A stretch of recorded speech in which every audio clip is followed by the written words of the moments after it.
Zondag vond de 9e editie van Kunstmarkt Kunstvladder in Venray plaats. De kunstenaars streken neer op de Schouwburg en Henseniusplein. Het is goed begonnen vanmorgen, al redelijk druk meteen. En ja, het weer is ook best goed. We hebben 66 kunstenaars en 67 kramen. En ja, allerlei vormen van kunst. Het is heel divers. We hebben glas en schilderkunst, keramiek en ook hele andere vormen van kunst. Moeder Annette en dochter Emmy van Hout van de Glasloot stonden samen met veel plezier op de markt. Nou, het is anders dan anders. Wij kunnen hier met kunst staan wat niet zo vaak gezien wordt. En dat maakt het bijzonder. Wij maken glas en lood.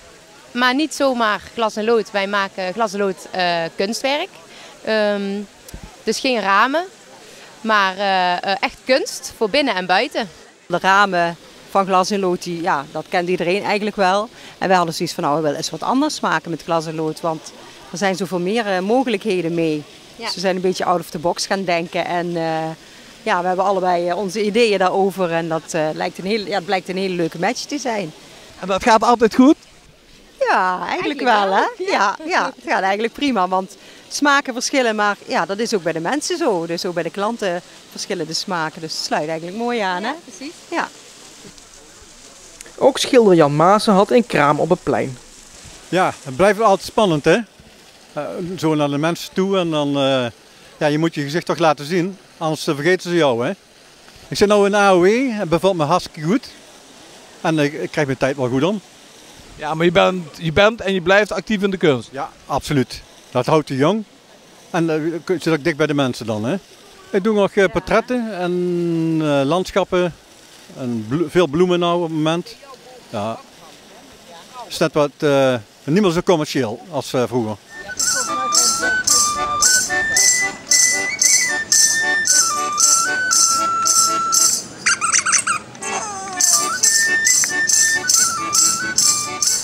En met onder andere deze twee disciplines, de schilderkunst en glas en lood, wordt gezorgd voor een breed scala aan kunstaanbod.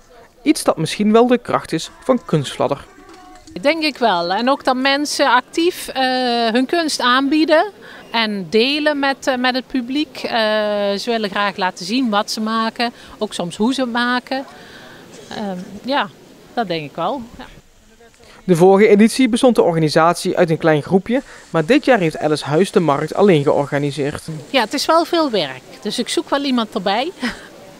Het is wel fijn als je het een beetje kunt verdelen, maar in je eentje is het ook te doen. Als je eenmaal bekend bent bij de kunstenaars, dan komen ze veel wel terug. Want het wordt ook wel gezien als een gezellige kunstmarkt die goed loopt.